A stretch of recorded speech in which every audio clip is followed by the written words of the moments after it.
네, 오늘 시장에서는 어떤 이슈가 눈길을 끌었을까요? 야인스톡 오늘의 이슈 공개합니다.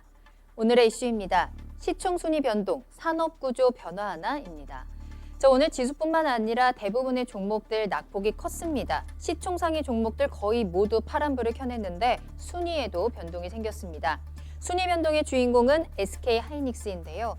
2017년 이후에 코스피 시가총액 2위 자리를 지키던 SK하이닉스가 오늘 삼성 바이오로직스에게 그 자리를 내주고 말았습니다. SK하이닉스는 최근 7거래일 연속 하락세를 이어가고 있는데요. 글로벌 반도체 설비 투자 규모가 감소할 것이라는 전망과 함께 미국 정부의 화웨이 제재 강화에 따른 타격도 우려되는 상황입니다. 대표 반도체인 SK하이닉스가 밀렸다는 점에서 코로나19 사태 이후에 증시의 지각 변동이 벌어지고 있다는 분석이 나오는데요. 오늘 SK하이닉스를 제친 삼성 바이오로직스의 경우 코로나19로 바이오 종목이 대표적 성장주로 뜨면서 주가가 급등했고요. 언택트 강세 바람을 타고 나타난 카카오와 네이버의 등장. 특히 카카오는 올해 처음으로 시가총액 10위 안에 합류를 하기도 했습니다. 또 전기차 시장 확대의 수혜를 받으면서 빠르게 몸집을 키운 LG화학도 올해 시총 45조 원을 넘기면서 포스트 코로나 시대의 주도주의 가능성을 높여가고 있습니다.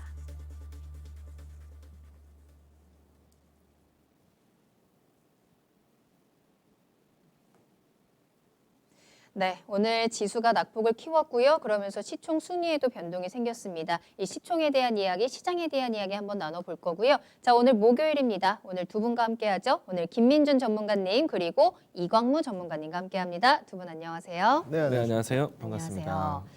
자, 오늘 두 분도 쉽지 않은 하루를 보내셨을 것 같습니다. 하루가 참 길죠. 자, 그래도 남은 1시간 끝까지 힘을 내서 또 시청자 여러분들께 또 힘 드릴 수 있는 다양한 정보들 전해드리도록 하겠습니다. 저희 이야기 나누는 동안 여러분들 궁금하신 종목들 또 궁금하신 내용들 올려주시길 바라겠습니다. 종목들 올려주실 때는 종목명과 매수가 그리고 비중 함께 올려주셔야 되는데요. 유튜브 실시간 채팅창 열려 있고요. 토마토TV 홈페이지 아자아자 게시판으로 들어오시면 되겠습니다. 자, 오늘도 함께하고 계시고요. 여러분들 많이 좀 힘든 하루 보내신 분들이 있을 것 같아요. 그만큼 또 종목도 많이 올려주고 계신 것 같은데 잠시 후에 또 종목 진단 시간도 준비되어 있으니까요. 함께해 주시면 되겠습니다. 자, 본격적으로 이야기 나눠보도록 하겠습니다. 자, SK하이닉스의 순위가 하락을 했습니다. 시총 순위에 대한 이야기 나눠볼 텐데 일단은 그 전에 오늘 시장이 정말 많이 빠졌습니다. 코스피, 코스닥, 양시장 모두 3%대 하락을 했고요. 국내에서는 이 코로나19 재확산에 대한 우려 그리고 외부에서는 FOMC 내용이 시장에 좀 부정적인 영향을 미쳤습니다. 일단 이 부분부터 짚고 넘어가야 될 것 같은데 자, 일단 김민준 전문가님 이 FOMC에서 어떤 내용이 나온 건가요? 네, FOMC의 의사라고 이제 내용을 좀 다 살펴봤는데요. 이제 각종 경제 방송에도 뉴스에 나온 것과는 좀 다르게 평가를 일단 하고 싶습니다. 내용만 네. 먼저 좀 알려드리면 이제 FOMC의 의사록이 정책의 미세 조정 검토를 할 수 있다. 그리고 적극적인 경기 부양책에 대한 장기간 유지, 그리고 이제 가능성 제기 이런 부분을 했는데 이제 원문이 좀 나오고 있는데 네. 원문 내용을 보시게 되면 오늘 다른 방송국들에서 보니까 매파적인 발언 내지는 비둘기파적인 발언이 좀 아니었다 이런 내용들이 있는데 원문에는 그런 내용을 전혀 찾아볼 수 없습니다. 그래요? 네, 모든 연준 의원들의 의견이 표시된 건데 오늘 네. 제가 이제 자료를 준비해 왔는데 지금 이제 코로나라는 경기 불확실성이 있지만 연준의 스탠스는 유동성 공급과 풍부하게 특히나 초단타 자금이라고 하죠. 계속적으로 제공을 하겠다는 여전히 스탠스인 것 같습니다. 알겠습니다. 근데 이제 각종 매체에서는 이 연준이 위험에 대한 신호를 보냈다라고 하면서 시장에서도 좀 반응이 나왔는데 시장의 기대는 조금 달랐다라는 의견이 있더라고요. 시장의 반응은 좀 어땠는지도 체크해 볼까요? 네, 앵커님 질문처럼 그게 맞는 것 같습니다. 지금 연준의 FOMC 의사록은 아까 원문을 오늘 못하는 영어 번역기 다 돌려서 해봤는데 네. 전혀 그런 내용은 없습니다. 이제 해석하기 나름인데 시장의 투자자들이 이제 연준은 분명히 비둘기파적인 이야기를 지속적으로 했습니다. 그 다음에 유동성 공급에 대한 내용을 지속적으로 유지하겠다. 단지 좀 더 경기 부양책이라든지 유동성 공급을 해주면 되지 않느냐. 약간 네. 이런 더욱 비둘기파적인 것을 시장에서 좀 기대하지 않았나 이렇게 좀 생각을 하고 있고 전일 미증시의 현물지수 흐름을 보더라도 이 FOMC 의사록이 공개되고 나서 30분 동안 올랐습니다. 현물과 지수가. 네. 그런데 30분 후에 이제 16페이지 내용이 좀 나오면서 주가가 내려갔거든요. 그래서 지금 기본적인 연준의 스탠스 변화는 없다. 이렇게 좀 말씀드려야 될 것 같고 네. 연준의 FOMC 의사록에 대한 시장 충격은 좀 제한적이다. 이렇게 봐야 될 것 같습니다. 단지 지금 뭐 미국의 선물 지수라도 지금 내려가고 있는데 제가 잠깐 봤는데 이런 것보다는 달러 인덱스에 대한 약간 상승 효과와 빅스 지수의 상승 효과 때문에 그냥 단기 조정 폭으로 들어가지 않나 이렇게 좀 말씀드려야 될 것 같습니다. 알겠습니다. 그럼 이건무 전문가님께서는 이 FOMC 내용에 대해서는 어떻게 네. 보셨을까요? 일단 지금 최근에 와서 이제 FOMC가 다시 한번 이제 미 정부의 좀 경고성 멘트는 있었다고 생각하거든요. 방역이 좀 절실하다라는 얘기를 꺼낸 것 같고요.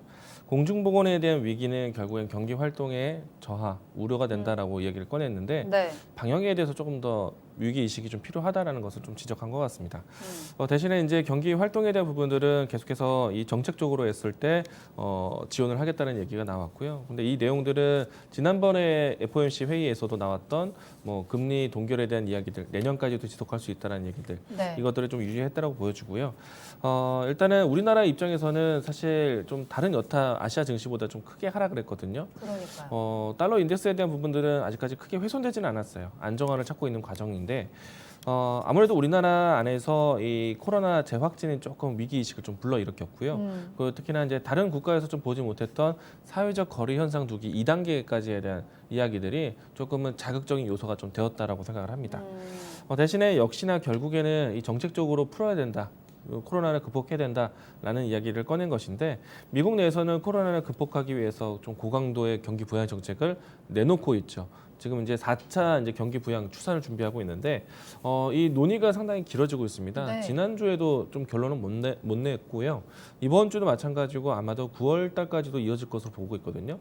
그렇기 때문에 시장에서는 조금은 그 결정이 좀 지연되는 것이 악재, 리스크 작용하고 있는데 네. 항상 이제 미국의 정치권 같은 경우에는 극적인 결말을 만듭니다. 드라마틱한 결과를 도출해요. 우리가 해냈다. 그런데 그렇기 때문에 뭔가 네. 의회에 마지막까지 이제 이런 내용들이 좀 조율되지 않을까, 논의되지 않을까 생각이 되고 있고요. 네. 다만 이제 그 논의는요, 부양 정책을 한다 안 한다에 대한 표결이 아닙니다. 얼마나 하느냐. 얼마큼 네. 쓰겠느냐. 더 쓸래 말래 이거기 때문에 증시에서는 경기 부양 정책 자체가 논의된다라면은 호재로 받아들일 가능성이 큽니다.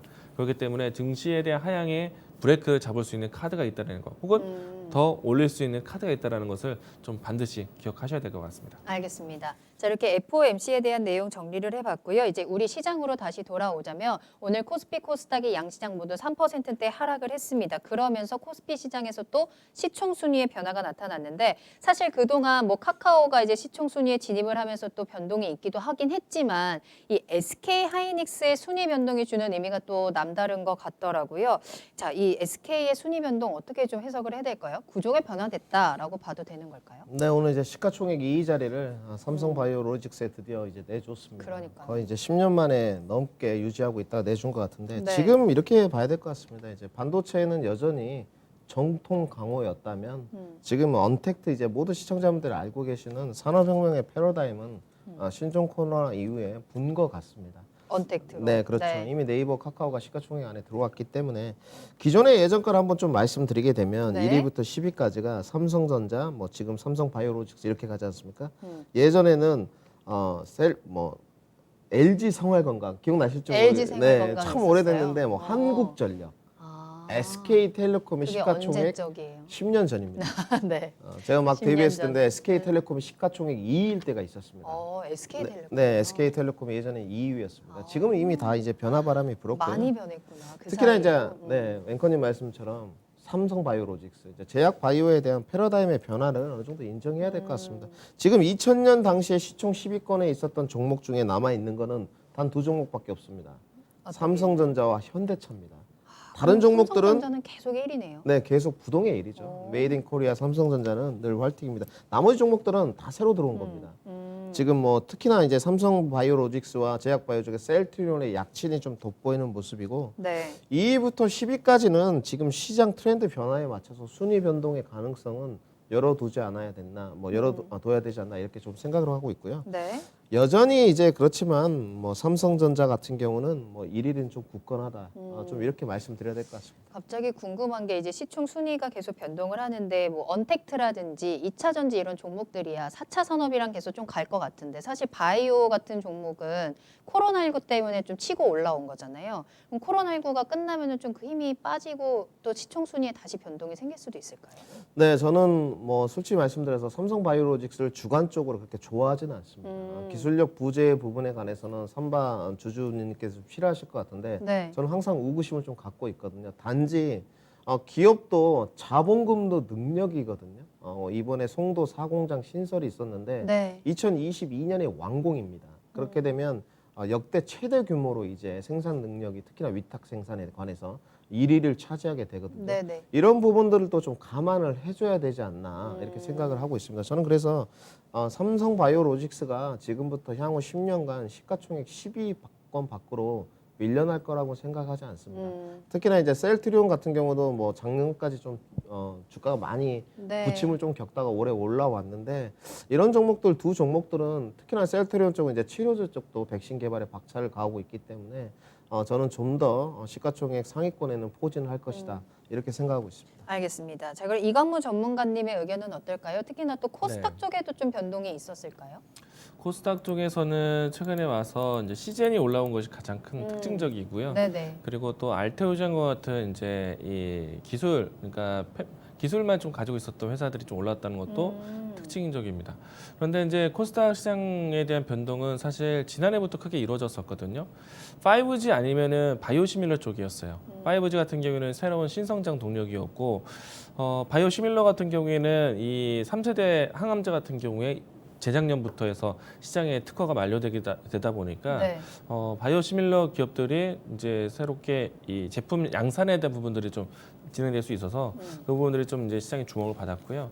사실 코스닥에서 이제 주가를 찾는 거는 조금 편향적인 종목들이 좀 많이 올라오다 보니까 좀 이 부분들이 좀 시장에 좀 색깔을 좀 가지고 있다라고 생각되고요. 중요한 건 이제 코스피 쪽의 시가총액 변화가 네. 사실 흔한 일은 아니거든요. 아, 그래요? 그렇죠. 예. 오. 워낙에 이제 좀 그 산업에 대한 중심 종목들이 이미 자리를 가진 상태이기 때문에 삼성바이오로직스가 올라온 거는 상당히 좀 의미가 좀 있었습니다. 네. 그런데 이 삼성바이오로직스와 SK하이닉스의 시가총액을 비교하게 되면은 큰 차이는 안 해요. 아주 근소한 차이이기 때문에 몇 천억 정도. 그렇죠. 언제든지 이 주가의 뭐 등락에 따라서 매일 반복되면서 누가 2위 됐다가 그래요? 누가 3위 되었다가 네. 할 내용이고요. 다만 이제 좀 거시적으로 본다라면은 삼성바이오로직스, SK하이닉스 둘 다 성장 가능한 회사라고 봅니다. 그리고 SK하이닉스가 다시 한번 또 2위에 안착이 될 것 같아요. 그래요? 다만 이제 삼성바이오로직스는 뭐 후퇴된다는 뜻보다는 네. 계속 시가총액 상위에 계속 머물 걸로 보고 있는데 다만 이제 SK하이닉스가 가지고 있는 좀 지금 최근에 이제 움직임이 너무나도 이제 극명하게 하락을 했기 때문에 맞아요. 그 부분들이 조금 반영이 됐다라는 점. 그러면은 SK하이닉스는 조금은 이제 브레이크를 잡아주는 역할만 보여주더라도요 금방 2위권으로 들어오지 않을까 생각을 합니다. 말씀하신 것처럼 SK하이닉스가 최근에 네. 7거래일 연속 하락세를 이어가고 있잖아요. 그러다 네. 보니까 메모리 반도체에 대한 불황에 대한 우려도 나오는데 이 부분에 대해서는 어떻게 보세요? 우리나라에서는 전체적인 수출 동향이 이 IT 반도체 수출이 상당히 중요한 역할이거든요. 네. 근데 반도체 수출에 중요하고 또 반도체 가격이 또 중요하거든요. 최근에 와서 이제 9개월 만에 반도체 가격이 좀 조정이 되었습니다. 이 때문에 당연히 삼성전자나 SK하이닉스에 영향이 되죠. 왜냐하면 가격이 좋아야 이 실적의 변화에 큰 도움이 될 텐데 가격이 떨어진 것은 이제 그 환경을 좀 봐야 됩니다. 우리가 이제 DDR4에서 DDR5로 이제 전환을 준비하거든요. 그러면은 빠르면 이제 올해 연말부터 해서 시범 서비스가 이제 좀 시판될 수 있는 것들이 좀 될 것 같고요. 본격적인 시장은 내년하고 내후년인데 네. 그를 앞두고 만약에 이제 반도체 D램을 필요하는 기업들이 DDR4를 선택할까, DDR5를 선택할까? 당연히 조금 지연시키더라도 코로나의 환경이 있기 때문에 여기에 또 맞물려서 조금 더 기다렸다가 DDR5를 선택하는 게 좀 더 오를 겁니다. 그리고 DDR5에 대한 가격이 있기 때문에 DDR4에 대한 사용도가 조금 이제 줄어들게 된다면 가격도 네. 다운될 수밖에 없어요. 네. 그런 환경이기 때문에 교체 시기에서는 이런 구간에서 사실 그보다 더 중요한 DDR5 차세대 반도체가 나온다는 포커스를 좀 더 중요하게 봐야 되는 겁니다. 저는 뭐 최근에 와서 SK하이닉스, 삼성전자 이와 같은 시장의 환경에서 조정받는다. 절호의 찬스라고 봐요. 그래요. 뭐 지금부터 한 번에 확 잡았다라기보다는 매집할 수 있는 기회인 거죠. 물론 이제 SK 하이닉스 독단적으로 떨어지지 않아요. 시장에 함께 빠지는 겁니다. 그렇기 때문에 이와 같이 시장의 조정 분위기 주가에 잡을 수 있는 좀 중요한 기회다라고 생각이 되고요. 네. 앞으로 이제 반도체에 대한 시장 이야기들은 상당히 좀 다양합니다. 차세대 반도체뿐만 아니라 사실 가장 중요한 포인트는요. 기업들이 투자를 멈추지 않는다는 거예요. 반도체 수요를 일으킬 수 있는 데이터 센터에 대한 구축에 있어 돈을 많이 쓰고 있고요. 그 데이터 센터의 구축에 필요한 반도체를 공급을 하기 위해서 삼성전자와 SK하이닉스가 적극적으로 투자를 하고 있고요. 그렇기 때문에 반도체 산업 섹터는 앞으로도 좀 굳건할 거라고 생각이 되고 있고요. 근데 메모리 반도체 쪽으로 좀 집중해서 보면 어때요? 메모리 반도체 마찬가지입니다. 데이터 센터라는 것이 구축이 되게 되면요. 네. PC를 많이 갖다 드려야 돼요. 그럼 PC를 갖다 드리게 되면 가장 중요한 부품이 CPU입니다. 이건 반도체예요. 그 CPU가 들어간다는 건요. 그 안에 들어가는 반도체들이 다 같이 다 필요한 겁니다. 뭐 쉽게 말하면 램도 필요하고요. 네. 그리고 SSD와 같은 이제 저장 장치도 필요하고요. 그러면은 이제 메모리 반도체 마찬가지, 낸드 플래시 마찬가지, 그리고 또 그밖에 주변 기기 장치에 대한 시스템 반도체도 마찬가지입니다. 모두 다 일맥상통한 내용이기 때문에 네. 중요한 내용이 될 것 같고요. 다만 좀 이제 크게 부각이 된 거는 랜드든 시스템이든 파운드리 사업부보다 D램에 대한 수출이 워낙에 크기 때문에 D램 가격에 대한 변동이 좀 중요했다라는 것 이야기 드리겠고요. 네. 그리고 7월 달에 수출입 동향을 보시게 되면 SSD 이 기기 장치에 대한 수출이 굉장히 높아졌거든요. 200% 증가를 했습니다. 그러면 이 SSD에 들어가는 반도체가 낸드 플래시예요. 그러니까 이 반도체 시장에 대한 수요는 괜찮은 거예요. 낸드 플래시가 뭐 SSD가 들어갔다는 거는요. PC를 만드는데 부속 부품들이 계속 쓰였다는 얘기입니다. 그러니까 CPU만 들어가진 않거든요. SSD도 분명 필요한 거거든요. 네. 그러면 근데 수요가 낮다는 거는 우리가 상반기 때는 D램이 많이 공급이 되었고 그리고 하반기 최근에 와서는 SSD가 공급이 되었던 거고 그런 부분들이 좀 같이 된 거기 때문에 PC 수요라고 같이 보시면 돼요. 살아 있다는 얘기입니다. 알겠습니다. 역시 반도체 전문가 이강무 전문가님 이 반도체에 대해서 굉장히 깊게 또 상세하게 설명을 해주셨는데요. 자, 김민준 전문가님은 어떻게 보세요? 메모리 반도체에 대한 불황 얘기가 나오고 있어요. 괜찮을까요? 네, 뭐 대한 전망? 단기적으로는 좀 부침이 있을 것 같고요. 솔직히 말씀드려서 뭐 주가가 대변을 해주고 있기 때문에 이제 SK 하이닉스 주주분들께서 굉장히 고민이 많으시거든요. 네. 좀 주가가 가파르게 내려왔죠. 한동안 8만 원 언저리에서 9만 원까지 박스권 주가의 모습을 좀 나타내 주다가 오늘 좀 악재 소식이 겹쳤죠. 네. 이제 재고량 증가 소식과 더불어서 특히나 이제 서버 수요가 증가가 있었습니다만서도 뭐 역시나 그런 것들이 역시 트래픽 증가부터 시작해서 여러 가지가 이어졌는데 메모리 반도체에 관해서는 늘 말씀드렸지만 가격이 일단 좀 내려가면서 메리트가 있었거든요. 네. 4월, 5월에는 메모리 반도체와 낸드에 대한 가격이 살짝 상승이 있었습니다.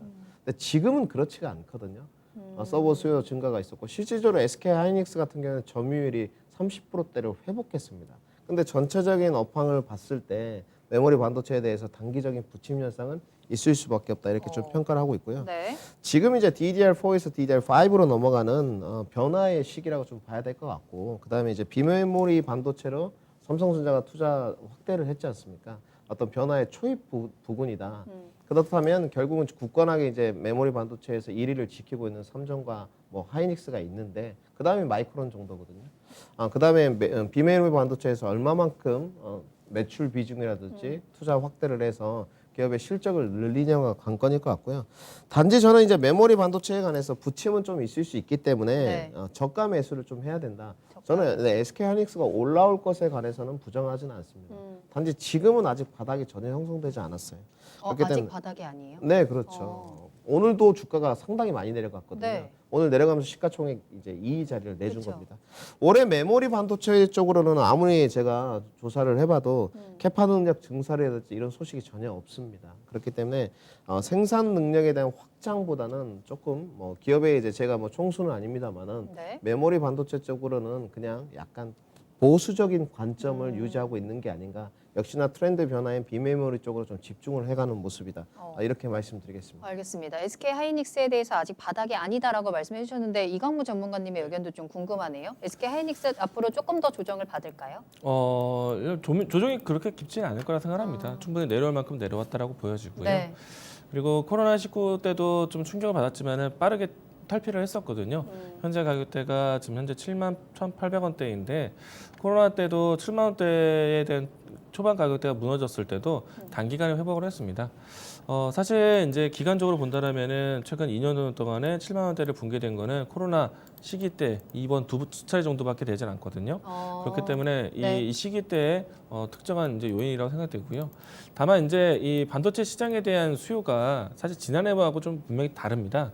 올해 초부터 그러니까 지난해 이제 4분기 때부터 해서 반도체 수요가 살아나기 시작을 했거든요. 그런 이제 기업에 대한 투자가 나왔기 때문에 반도체 수요가 살아났던 건데 기업들은 이제 선택할 수 있는 폭이 조금 더 생긴 겁니다.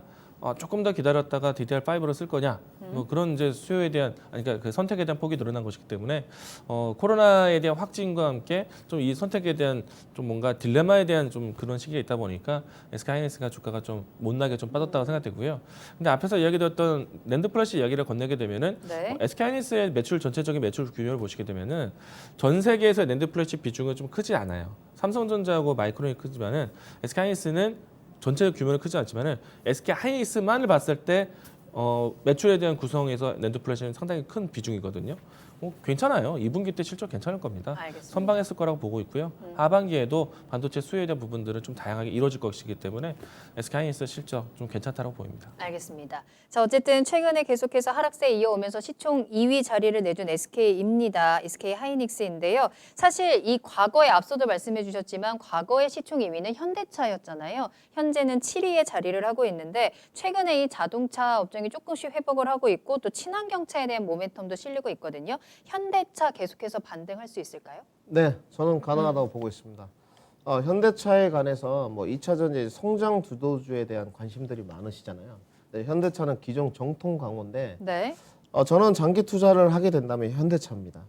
현대차요. 네, 지금 장기적으로. 시총 받기로 잠깐 10위 밖으로 밀려났던 적이 있었거든요. 앵커님 뭐 언급대로 밀려났지만 이제 재기한을 했거든요. 어떻게 보면 자동차에 관해서는 왕의 기한이라고 말씀드려야 될 것 같은데 시장에 이제 투자자들이 이제 다 알고 있는 사실인 것 같습니다. 기존의 현대자동차가 내연기관 자동차의 대장주였다면 이제는 내연기관 자동차에 대한 인식보다는 전기차와 수소차에 대한 기업으로 인정을 해주는 것 같습니다. 이미 2035년이죠. 내연기관차가 다 없어진다고 공언을 했고 2030년부터 거의 제가 봤을 때는 현대차에서 지금 출하 계획이 없거든요. 그리고 2025년부터 경유차에 관해서 서울시에 대해서 배출가스를 측정해야 됩니다. 운행을 하려면. 네. 이런 것들을 봤을 때 시장의 투자자들이 이제 현대차는 탈바꿈을 하고 있다 인정을 하고 있는 것 같고요. 지금 현대차의 주가를 보시게 되면 오늘 조금 밀렸는데 뭐 가파르게 최근에 올랐기 때문입니다. 근데 장기적인 투자 관점에서 본다면 만약에 저보고 5년 정도 보유를 해봐라 했을 5년. 때 네. 저는 현대차를 보유하고 싶습니다. 충분하게 20만 원 이상 올라갈 수 있다 보고 있고요. 부침이 있을 수 있는데 오히려 지금이 저는 장기 투자 관점입니다. 장기 투자 관점에서 좋은 기회라고 생각을 하고 있고 네. 예전에 이런 질문을 제가 한 적이 있었거든요. 현대차가 고객이냐, SDI, LG와 이노베이션이 고객이냐, 도대체 누가 고객인 것이냐.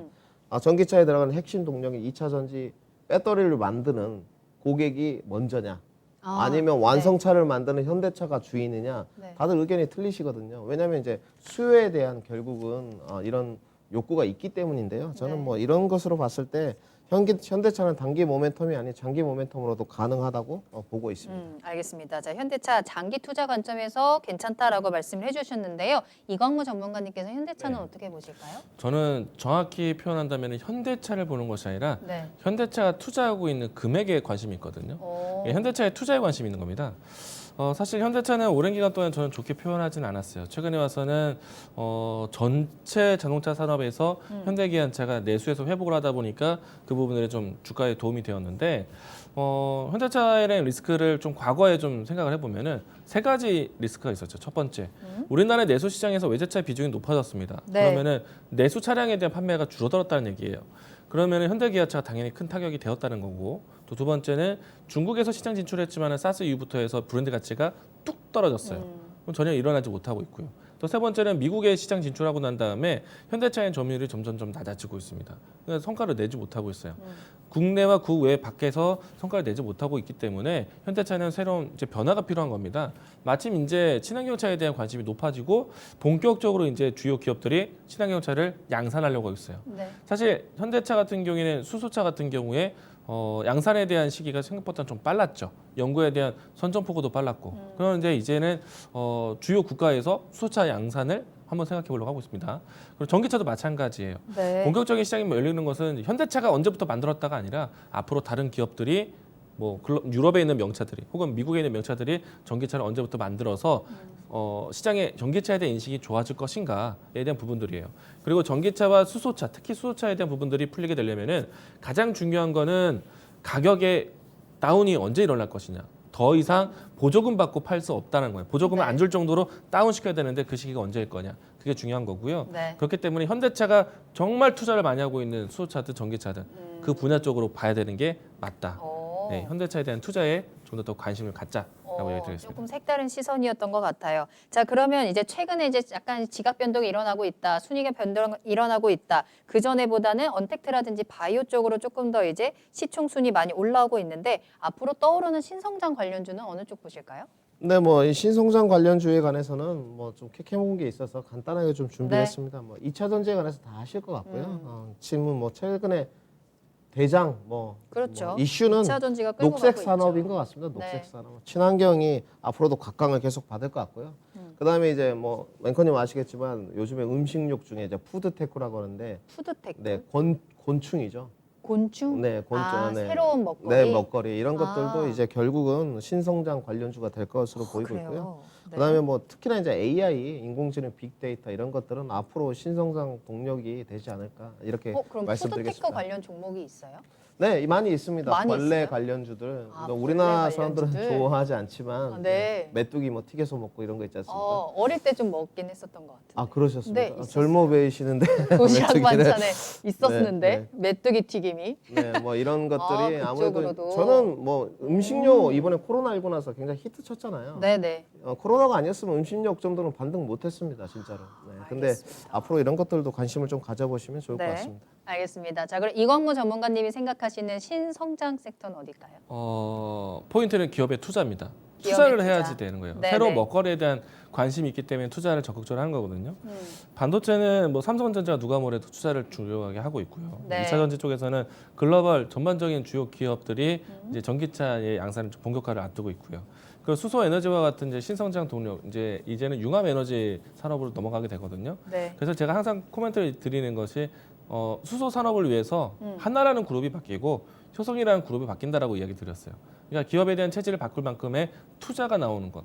그러니까 신성장 동력을 찾을 때도 이와 같이 이제 기업에 대한 투자, 여기에 정부 정책에 대한 지원까지 나온다라면은 시장에서는 정말 큰 움직임이 나올 수도 있다 이야기 드리겠습니다. 알겠습니다. 투자에 집중을 하자 반도체, 2차 전지, 수소, 에너지까지 봐주셨고요. 마지막으로 이제 대응 전략 좀 생각을 해볼게요. 이제 변동성이 굉장히 크고 하락을 하고 있는데 그러다 보니까 또 오늘 더 떨어졌다 보니까 정말로 지금이 매수 기회가 맞는가라는 고민도 좀 들거든요. 이러한 상황 속에서 투자 대응 전략 어떻게 짜면 좋을까요? 네, 저는 뭐 트레이딩을 좀 강조하는 편입니다. 물론 장기 투자도 하고 있고 실전에서 트레이딩 매매도 하고 있는데 이렇게 좀 말씀드리겠습니다. 지난주부터는 조정 기매가 솔직히 있었습니다. 이미 이제 오늘 상담을 받아보니 비중들이 30%이신 분들이 상당히 많거든요. 네네. 물론 내가 뭐 배틀을 좀 짧게 잡고 단타 접근을 했다 하면 그것은 괜찮습니다만은 지금 뭐 5% 10% 가지신 분들에 비해서 굉장히 좀 두려움이 있으실 거거든요.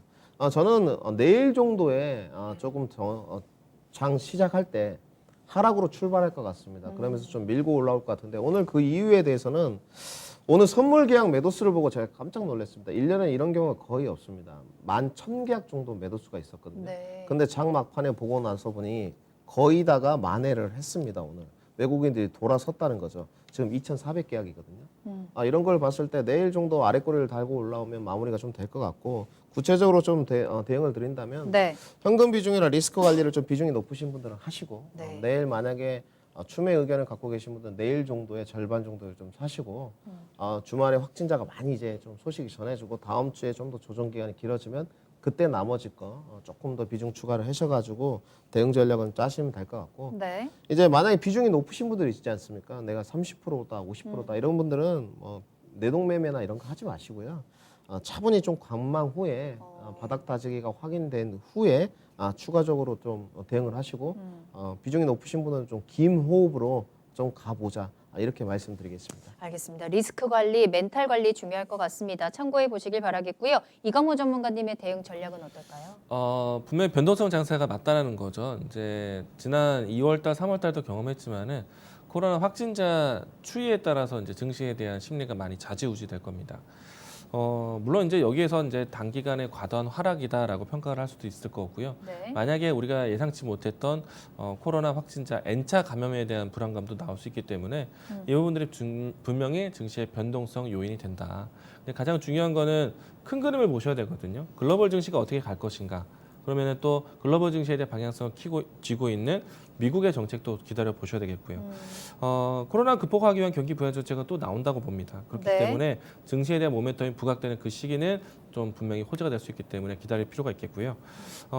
그렇다면은 이제 증시가 다시 제 궤도로 올라온다고 했을 때 그동안에 시장을 주도했었던 섹터들 다시 챙겨 보셔야 돼요. 낙폭 과대되었던 주도주들을 챙겨보자, 주도 업종을 챙겨보자라고 이야기 드리겠습니다. 알겠습니다. 자, 이제 생활도 그렇고요. 경제도 증시도 이 포스트 코로나에 조금 집중이 되어 있습니다. 이 변화를 무시할 수 없고요. 또 흐름에 맞춰서 내 투자 전략도 다시 한번 좀 체크해 봐야 될 때인 것 같은데요. 오늘 야인스톡에서 전해드린 내용들 잘 참고하셔서 대응해 보시길 바라겠습니다. 야인스톡 여기서 마무리하겠습니다.